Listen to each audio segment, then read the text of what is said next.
빌립보 교회에 도착했던 바울과 그 일행이 하나님의 말씀을 이제 그 빌립보 성에 전하게 됩니다.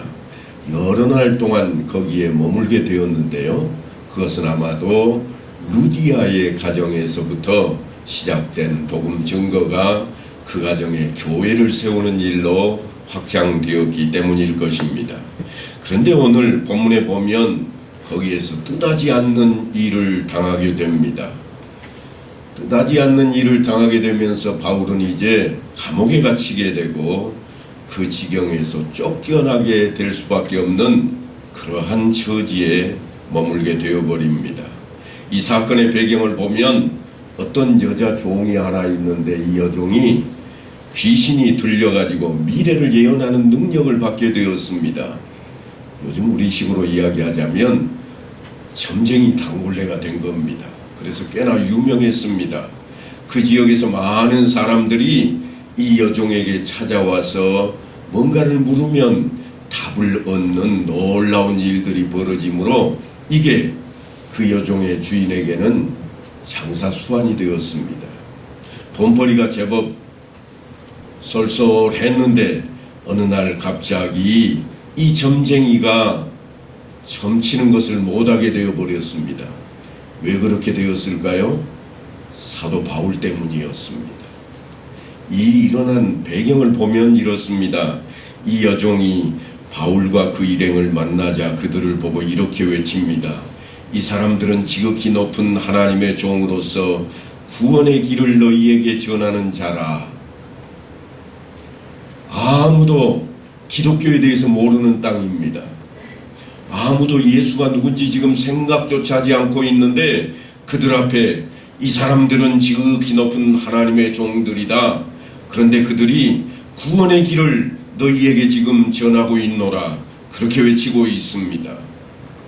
이 용한 점쟁이가 그렇게 외치니까 아마도 파급 효과가 대단했을 것입니다. 그런데 이 일 때문에 정작 사도 바울은 근심에 쌓였다고 성경이 이야기하고 있습니다. 근심하는 정도가 아니라 괴로워하고 있습니다. 그래서 결국은 그 점쟁이한테서 귀신을 쫓아내버리고 맙니다. 그 덕분에 주인이 고발해서 사도 바울은 붙잡히게 되었고 매를 맞고 감옥에 투옥되고 발에는 착고가 채워지게 되었습니다. 우리가 오늘 말씀을 통해서 살펴보고자 하는 것은 그 일로 인해 주인이 펼치는 행위로 인해서 신자들이 이 세상을 살아가는 데에 당하는 일들에 대한 성경적인 가르침을 좀 찾고자 하는 것입니다. 그러기 전에 우리가 먼저 확인해야 할 것이 하나 있습니다. 그것은 왜 사도 바울이 전도하는 데 방해도 하지 않는 그 귀신을 쫓아내었는가 하는 것입니다. 아니 우리식으로 이야기하자면 아무 방해거리도 안 되는 이단 하나 들어왔다고 믿지 않는 사람들 얘기를 빌리자면 기독교인들이 왜 그렇게 극성을 부리냐 그겁니다. 우리에게 해가 되지도 않을 것 같은데 극성을 피우고 있다는 겁니다. 오늘 본문이 그런 이야기입니다. 내버려 두면 그 점쟁이가 바울을 지극히 높은 하나님의 종이라 너희에게 구원의 길, 천국 가는 길을 가르쳐줄 그런 사람이라고 선전해 줄 것인데 왜 바울은 그 귀신을 쫓아내버리고 그렇게 하지 못하게 하고 있는가 하는 겁니다.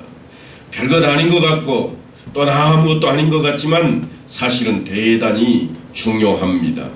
바울이 귀신을 쫓아낸 것은 이 귀신과 귀신 들린 여종이 하나님 편이 아니기 때문입니다. 이들이 지금 바울 일행을 높이고 있지만 사실은 하나님 편이 아닙니다. 그래서 바울이 고민을 하는 겁니다. 여러분 우리가 꼭 기억해야 할 것은 사탄과 그 무리들이 눈에 띄게 우리를 핍박하는 식으로 그렇게 다가오지 않는다고 하는 겁니다. 이단들이 우리 곁에 다가올 때 우리에게 아주 가까이 접근할 때에 좋게 보입니다. 우리를 높이고 다가옵니다. 요즘 대학생들이 이단들에게 많이 빠져들고 이단들 모임마다 보면 젊은이들이 많이 모여있는 모습을 대하게 됩니다. 왜 그런가 하면 그들이 그렇게 친절하게 가까이 다가가서 교제하기 시작하기 때문입니다. 이사하는데 야, 이삿짐 그렇게 힘들게 나르고 있느냐, 내가 돕겠다. 그래서 정말 힘든 일을 같이 합니다. 어려워 보이는 사람이 있으면 데리고 가서 같이 식사하며 어려운 이야기도 들어줍니다. 정말 대단한 모습을 하고 있습니다.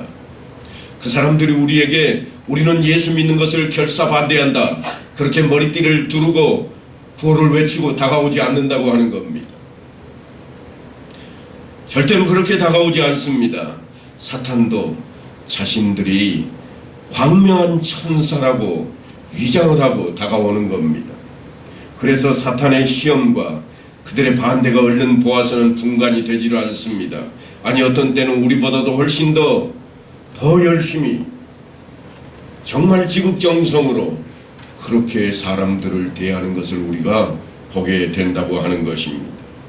그러나 그들이 그렇게 다가오지만 종국에는 사람들을 무너뜨릴 것입니다. 하나님을 향해 가는 사람들을 무너뜨리게 될 것이라고 하는 겁니다.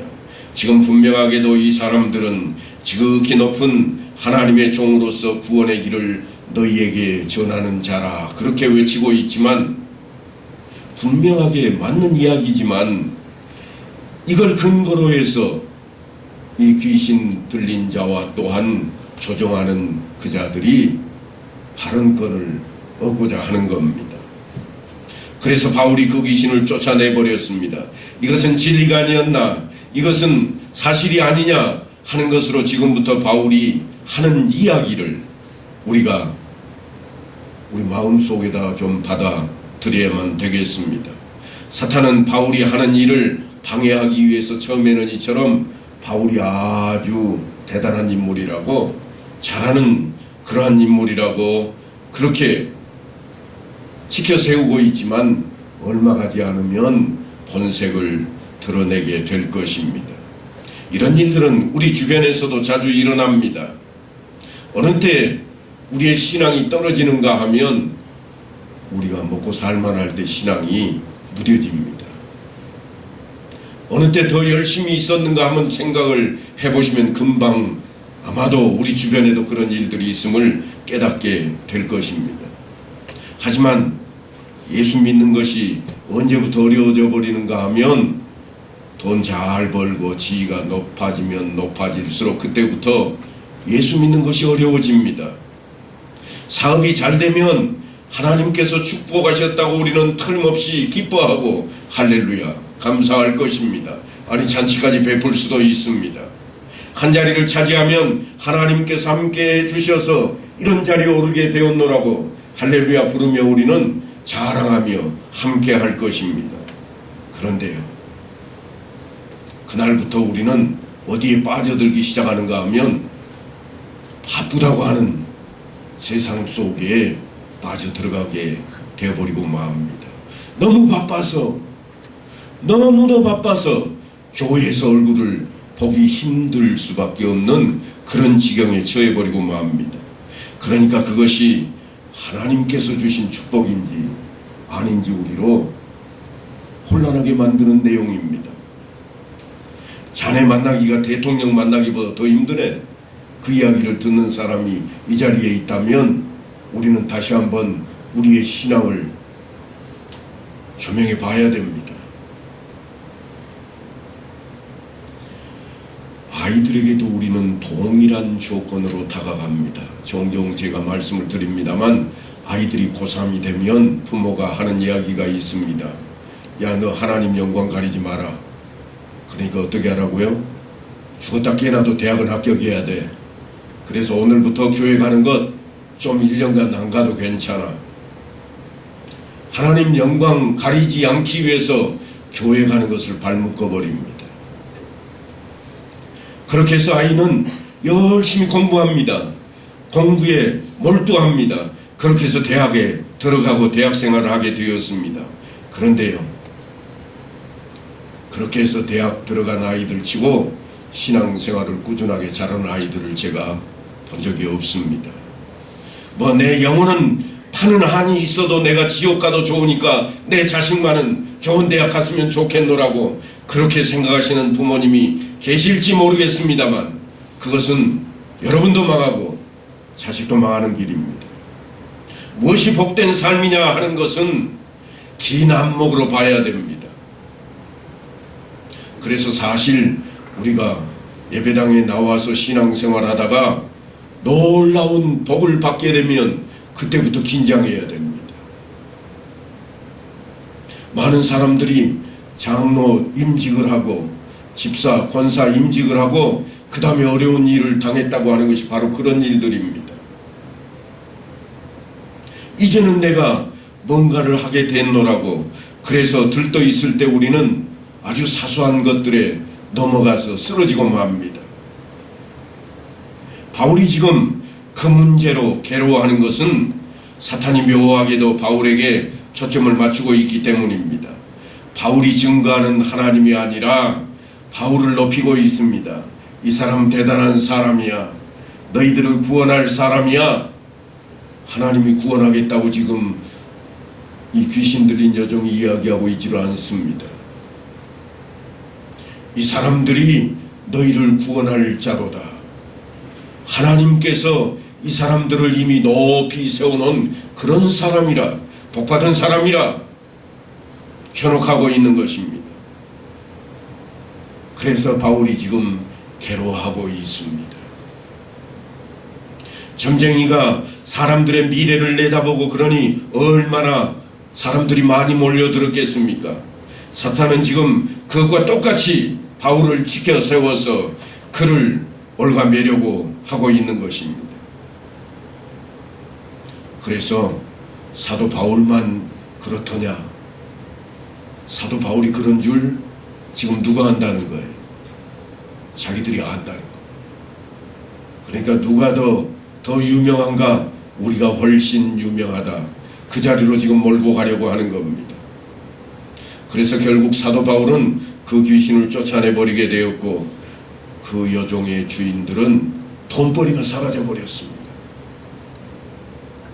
점치는 일로 인해서 돈을 쏠쏠하게 벌어왔는데 갑자기 바울 때문에 그 일이 끊겨져 버렸습니다. 그래서 바울을 고발하게 되었고 매를 때리고 감옥에 가두어 놓게 되었다고 하는 것입니다. 문제는 그들이 이익을 빼앗겼다는 정도가 아닙니다. 세상 사람들은요, 떡 하나 놓고 누가 차지할 것인가 많이 싸웁니다. 그래서 누군가는 그것을 차지하게 됩니다. 별의별 악랄한 짓까지 해가면서 그걸 차지해버립니다.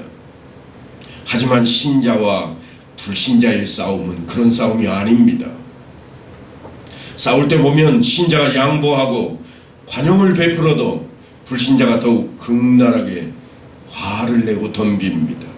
신자가 신앙으로 인해 양보하면 할수록 불신자가 더욱 화를 내고 악랄하게 그렇게 나오는 것을 경험하게 되는 것이 우리들의 삶의 현장입니다. 오늘 바울의 싸움에서 이 문제로 인해 얼마만큼 그 주인이 화를 내는가 하면 그를 데려다가 옷을 벗기고 매질을 할 정도입니다. 그 당시에 매질을 그렇게 한다고 하는 것은 악한 벌을 받아야 될 그러한 강도들이나 흉악범들처럼 세상에서 격리되어야 할 사람들에게 주는 그러한 형벌이었습니다. 거기에 시민도 아닙니다. 그런데 손님처럼 와있던 바울이 붙잡히게 되었고 그 자리에서 매질을 당하고 있습니다. 아니 감옥에 갇히게 되었습니다. 그들이 화를 냈던 가장 근본적인 이유가 뭐였는가 하면 바울이 자신의 이익이나 유명해지는 것을 사양하면서까지 이 싸움을 거는 데 있습니다. 바울이 그냥 그 여종 하나 차지하려고 싸워서 자기가 데려갔다 그러면 이들이 그렇게까지는 안 덤빌 겁니다. 그런데 바울이 모든 것을 양보합니다. 그런데 싸움을 그냥 두지 않습니다. 그것 때문입니다. 신자는 훨씬 많이 양보하고 선하고 착하게 살아야 하는 것이 분명한 이치입니다.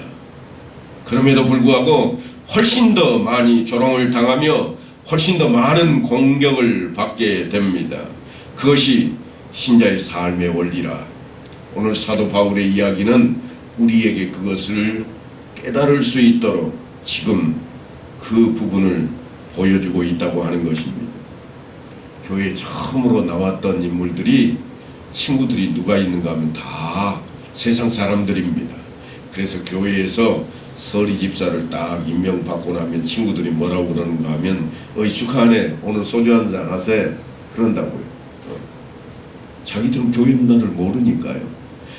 그런데요, 세상식으로 그들이 축하해주는 표현이긴 합니다만 그 속에는 상대가 자꾸 진리와 생명의 차원에서 멀어져 가는데 불안함이 숨겨져 있는 겁니다.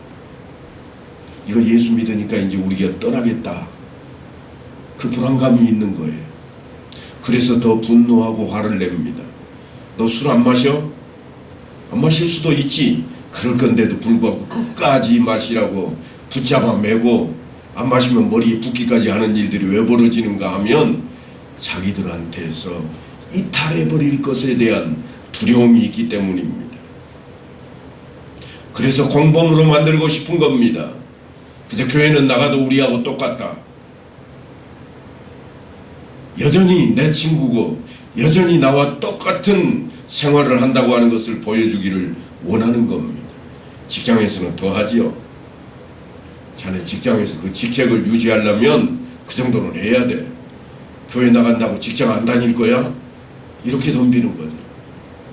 그것은 뭔가 하면 예수를 믿는 것 때문에 자기들의 삶의 터전에서 떨어져 나가고 빼앗길 것 같은 그 두려움이 있기에 그들은 더 분노하고 더 공격적으로 나오는 모습이라고.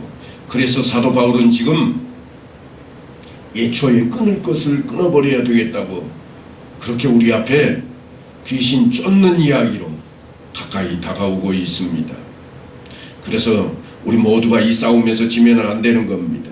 우리가 일상생활과 이 각박한 세상 속에서 싸워야 할 일이 어디 한두 가지겠습니까마는 조금만 어리숙해 보이면 가차없이 예수 믿는 사람을 바보로 만들어버리는 세상입니다. 그때 여러분이 뭐야 예수 믿는다고 누구를 바보로 하라 하고 불끈하고 한번 일어서면 예수 믿는 것도 똑같아요. 그래서 자기들과 다르지 않다고 공범으로 만들어 가려고 하는 겁니다. 불끈 한번 하는 순간 상대방은 우리를 더 이상 못 살게 굴지는 않을 겁니다. 하지만 중요한 것은 감당해야 될 책임이 또한 우리에게 놓치게 되는 자리라고 하는 것을 좀 깨달아야 되겠습니다. 자막을 한번 보십시다. 요한복음 15장 18절로 19절인데요. 우리 같이 한번 읽겠습니다. 시작. 세상이 너희를 미워하면 너희보다 먼저 나를 미워한 줄을 알라. 너희가 세상에 속하였으면 세상이 자기의 것을 사랑할 것이나 너희는 세상에 속한 자가 아니요 도리어 내가 너희를 세상에서 택하였기 때문에 세상이 너희를 미워하느니라. 아멘. 굉장히 중요한 말씀입니다. 세상이 왜 우리를 미워할까? 예수 믿는 사람들이 분명 세상 사람보다는 더 깨끗하게 살려고 노력하고 더 양보도 하려고 노력하는 사람이 많은데 어쩌다 한 사람 잘못되기만 하면 마치 세상을 다 죽이려고 덤비는 것처럼 예수 믿는 자를 왜 공격하는가? 그것은 바로 이와 같은 이유 때문이라고 하는 것입니다. 세상에서 미움이 대상이 되지 않는다면 우리가 직무유기를 하고 있다는 이야기입니다. 너희는 미움을 받지 않고 살아가고 있느냐? 너희 예수 믿는 것 제대로 보여주지 않았다. 지금 그 이야기를 하고 있습니다. 세상이 너희를 미워하더냐? 그래, 예수 믿기 때문이야. 나를 제대로 믿는 표징이야. 그러나 세상이 너희를 미워하지도 않더냐? 아직도 욕 한번 먹어보지 않고 예수를 믿고 그렇게 떳떳하게 지금까지 현자처럼 살아왔더냐? 지금 이 말씀은 우리에게 그렇게 도전을 하고 있습니다. 그래서 이렇게 바울이 디모데에게 이야기합니다. 무릇 그리스도 예수 안에서 경건하게 살고자 하는 자는 박해를 받으리라. 악한 사람들과 속이는 자들은 더욱 악하여져서 속이기도 하고 속기도 하나니 그러나 너는 배우고 확신한 일에 거하라. 물론 오늘 식으로 말하면 목사가 될 후보생이니까 먼저 된 목사가 후배 목사에게 그렇게 전하는 이야기처럼 들릴지 모르겠습니다만 이것은 예수 믿는 자로서 먼저 믿는 자가 나중 믿는 자를 향해서 하는 이야기입니다. 핍박을 당하였더냐? 그것은 우리가 예수를 믿기 때문이라. 예수 믿는 표라 그렇게 이야기하고 있습니다. 예수 믿는 표가 주일날 성경책 옆구리에 끼고 그렇게 나오는 것이 예수 믿는 표가 아니라 내가 주일은 무슨 일이 있어도 예배당에 모여서 예배를 드리는 그 자리에 있는 것이 예수 믿는 표가 아니라 네가 세상 사람들에게 핍박을 당했더냐? 예수 믿는다는 이유로 네가 당한 것이 무엇이더냐? 지금 그 이야기를 하고 있습니다. 그래서 우리가 해야 할 일이 무엇인가 하면 속이거나 속는 일이 아닙니다. 우리는 그런 싸움에 있지 않습니다. 우리는 하나님을 두려워하며 살고 정직하고 선하게 또한 성실하게 그렇게 살아가고 악으로 악을 갚지 않고 선으로 악을 이기는 방법으로 싸우고 오른밤을 맞으면 왼밤을 대는 사람으로 싸울 것입니다. 속옷을 달라 하면 겉옷까지도 주며 억지로 오리를 가자 하는 사람이 있다면 심리까지라도 같이 가는 그런 사람들이 될 것입니다. 그런데요, 그렇다고 해서 대접을 받지도 못한다는 겁니다. 저 사람 천사야, 법 없이도 살 사람이야, 그런 거 보고 그렇게 하지 않는다고 하는 겁니다. 저 사람은 좀 머리가 좀 부족한가 봐, 그렇게 이야기한다고 하는 겁니다.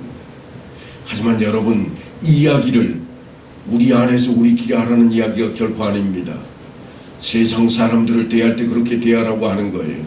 우리 안에서는 그렇게 하면 안 됩니다.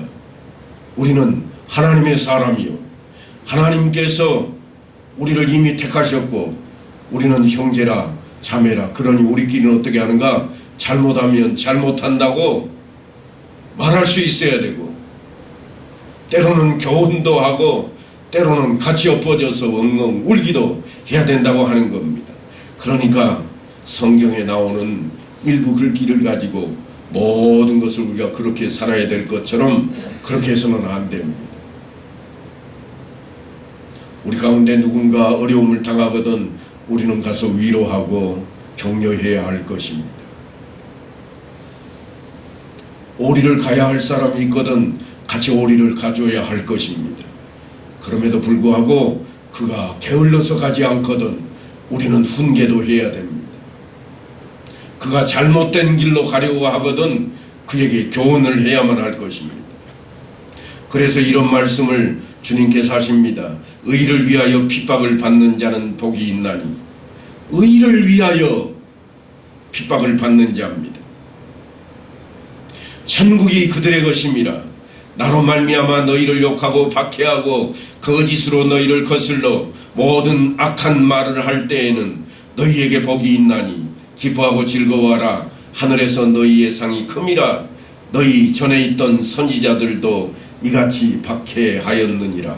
누가 그랬다는 이야기인가 하면 내가 장로님들을 향해, 장로님들이 저를 향해 그랬다는 이야기가 아닙니다. 성도님들이 저를 향해, 제가 성도님들을 향해 그랬다는 이야기가 결코 아니에요. 착각하시면 안 됩니다. 세상 사람들이 우리를 향해 그랬다는 이야기예요. 이거를 잊어버리시면 안 됩니다. 그리고 난 뒤에 무엇이 등장하는가 하면 우리가 너무도 잘 아는 말씀이 등장을 합니다. 그 이야기 뒤에 나오는 이야기가 뭔가 하면 너희는 세상의 소금이라. 그리고 이어서 너희는 세상의 빛이라 그럽니다. 소금과 빛이 무슨 일을 합니까? 소금은 썩지 않게도 하고 맛을 내는 일을 하고, 빛은 사실을 그대로 드러내는 일을 합니다. 그런데 우리가 소금이요 우리가 빛이라 그럽니다. 우리가 있으므로 세상 사람들이 얼마나 악하고 무지하고 하나님을 떠나 있고 그 죄를 마시며 살고 있는지를 보여준 그 자리에 있다는 겁니다. 우리가 없으면 드러나지가 않습니다. 우리가 있기에 드러나는 겁니다. 그러니까 예수 믿는 사람이 뭔가 하나 잘못하면 트집 잡아서 외치는 이야기가 왜 나오는가? 드러나기 때문입니다. 드러나야 될 자리에 우리가 있는 겁니다. 비추기 싫어서 감추고 있으면 그것은 하나님의 자녀로서 할 일이 아니라고 하는 이야기입니다. 우리 때문에 우리가 서 있는 것으로 말미암아 주변에 있는 사람들이 양심의 가책을 느껴야 한다는 겁니다. 저들의 삶이 옳지 않다는 것을 느끼게 할 필요가 우리에게 있으니 우리의 삶이 어떠해야 할 것인가? 지금 그 이야기를 하고 있습니다. 우리의 삶이 형편없다면 있으나만 합니다. 예수 믿는다고 말할 수 없습니다. 우리의 삶이 똑부러져야 됩니다. 그래야 다른 사람들이 자기들이 잘못하는 게 드러나지 않겠습니까? 하지만 세상은요 그러지 않습니다. 기독교가 힘을 잃어버리면 기독교도 똑같아집니다. 왜냐하면 욕먹는 일을 하기 싫어지기 때문입니다. 더 이상 소금이 되려고 하지 않습니다. 녹아지려고 하지를 않습니다. 자신을 드러내는 일에만 몰두합니다. 빛을 통해서 다른 것들이 드러나게 하려고 하는 것이 아니라 자기가 드러나려고 열심을 냅니다. 모두 와서 그래서 하는 이야기가 뭔가 하면 복을 달라는 겁니다. 복을 받아야 세상에 자기가 보일 것 아닙니까? 복 받은 것으로 세상 앞에 드러내고 싶어 합니다. 착하게 살았더니 세상이 나를 병신 취급합니다. 내가 교회 나와서 입 다물고 있었더니 나를 아주 쪼다인 줄 알아요. 그렇게 이야기하는 그 안에 예수가 과연 있기는 합니까? 예수가 사라져 버렸습니다. 틀림없이 예수를 믿기 위해 이 자리에 모였고, 아니 믿기에 이 자리에 있음에도 불구하고 우리 안에 엉뚱한 것들이 점점 자리를 차지하고 기세를 등등하게 올리고 있습니다. 예수를 믿기만 하면 세상에서 잘 되고 자녀들이 잘 된다는 그런 보장이 사실은 없습니다. 후일 천국에서 더 이상 소원조차 필요 없는 그 천국에서 하나님의 자녀로 살 것을 생각한다면 사실은 세상에서 받는 것 그 어떤 것도 다 필요 없을 것입니다. 그런데요, 우리는 흔히 이렇게 이야기합니다. 당신 오늘 운 좋은 줄 알아. 내가 너무 기분 좋아서 그런 날이라 내가 참는 거야. 마치 자기를 드러내려고 하는 그런 자리에 예수 믿는 믿음을 가지고 우리가 나가는 모습을 종종 보게 됩니다. 사랑하는 성도 여러분, 우리 안에 어떤 마음들이 있습니까? 구원을 얻었는데 그게 별로인가요? 내가 예수 믿는데 뭔가 가진 것이 더 있고 내놓을 것이 더 있어야 된다고 그렇게 생각을 하십니까? 그렇게 한다면 사도 바울과 같아지지는 않을 겁니다. 사도 바울은 그렇지 않았기에 지금 감옥에 갇히게 되었습니다. 착고까지 채이게 되었습니다. 흉악범 중에서도 가장 괴수가 되어서 그가 감옥에 있는 겁니다. 그런데요, 사도 바울을 보면 뭐가 그게 대단한 일이라고, 감옥에 갇혔는데 착고에 채워져 있는데 뭐가 그게 대단한 일이라고 그 자리에서 뭐를 하고 있는가 하면 찬송을 부르고 기도하고 있습니다. 여러분, 예수 믿는 것 때문에 우리 생애가 평안할 것이라고 그렇게 생각을 가지고 있습니까? 내가 세상에 화평을 주러 온 줄로 생각하지 말라. 주님께서는 그렇게 아주 단호하게 말씀을 하고 있습니다. 그러니까 우리의 삶이 평안하지만은 않을 겁니다. 괴롭고 힘겨운 일도 따를 것입니다. 때로는 양보를 해야 되고 때로는 손해도 감수해야만 할 것입니다. 그럼에도 불구하고 우리들은 핍박하는 사람을 위해서 기도해야 될 사람들입니다. 우리를 핍박하는 자가 있거든 이 사람도 천국 가게 하소서, 그 기도가 나와야 된다고 하는 것입니다. 우리 교회가 이 자리에 세워져서 벌써 74년째입니다. 74년 동안 이 교회 때문에 하나님 나라에 간 그 인물들이 얼마나 될까요? 제가 헤아려 보진 않았습니다만 엄청날 겁니다. 예수 믿지 않고 다 지옥을 향해 줄다름 칠판에 이곳에 십자가가 세워지고 이곳에 믿는 자들이 모여들고 이곳에서 찬송이 울려 퍼지고 이곳에서 기도가 울려 퍼지자 이곳에 무슨 일이 벌어졌는가 하면 천국의 엄다교회를 통해서 통로가 되어서 천국의 자리를 잡게 된 생명체들이, 영혼들이 많아졌다고 하는 것입니다. 저는 올 때부터 여러분들에게 제 목회 계획을 말씀드렸던 적이 있습니다. 그것은 이 땅의 번성이 아니라 모두 천국 가게 하는 일에 제가 몰두하겠다고 그렇게 다짐을 했고 그 일 위에 열심을 냈습니다. 그래서 누구라도 예수를 믿기만 하면 천국에 간다고 하는 확신을 갖는 일에 앞장을 서왔고 그 확신이 부족할 때마다 확신을 갖자고 그렇게 외쳐왔습니다. 제가 여기 온 지 벌써 이제 18년 되었는데요. 그동안에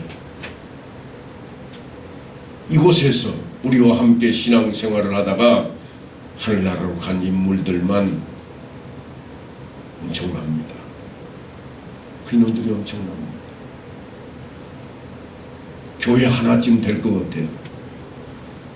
한 150명쯤 되니까요. 우습게 여길 일이 아닙니다. 우리 교회에 얼마나 모여들까 그것만 중요한 게 아닙니다. 이 교회를 통해서 얼마나 하나님 나라로 들어갈 수 있게 될까 그것이 더욱 중요합니다. 그것이 우리가 이 교회에 봉사하는 직분으로 집사가 되고 권사가 되는 일이요, 또한 감독하는 자리의 일로 장로가 되고 목사가 되는 일입니다. 그것을 감독하고 지도하는 일이요, 그것을 위해 봉사하는 자리입니다. 그런데 우리는 늘 다른 생각을 종종 해버립니다. 잘 보여주고 싶은 자리로, 드러내고 싶은 자리로 우리의 마음이 삐딱하게 가버릴 경우가 있습니다. 그럴 때마다 오늘 사도 바울이 행했던 이 일을 한 번쯤 우리가 기억했으면 좋겠습니다. 사도 바울은 지금 귀신 쫓아낸 일로 인해서 감옥에 갇혔습니다. 한 여종의 몸에 들어가 있던 귀신 쫓아낸 일로 감옥에 들어가 있습니다. 예수 믿으라 전하다가 들어간 게 아닙니다. 제목이 분명히 다릅니다. 그럼에도 불구하고 사도 바울이 감옥 안에 들어가서 한 일이 무엇이었는가 하면 찬송을 부르고 하나님을 찾고 기도하는 일이었습니다.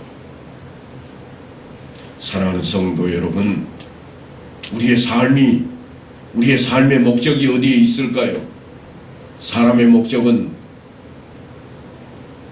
하나님께 영광을 돌리고 또한 그 일을 즐거워하는 것이라 우리는 늘 답변을 합니다만, 그러나 진짜 자세히 들여다보면 사는 목적이 어떻게 해서든지 내 가문을 좀 드러내고 싶고 어떻게 해서든지 내 이름을 드러내고 싶은 자리로 가 있음을 대하게 됩니다. 사랑하는 성도 여러분, 그런 일은 세상 사람들도 다 하는 일입니다. 이제 우리가 예수를 믿는다면, 예수를 믿는 자라면 정말 우리가 해야 될 일이 무엇인지 사도 바울 일행의 그 행적을 따라가며 또한 이 한 주간도 변화된 모습으로 나아가서 주 예수를 믿으라 증거하고 우리의 삶이 변화된 모습으로 드러나는 그러한 자리, 빛과 소금의 역할을 감당하는 자리에 있게 되기를 간절히 축원합니다.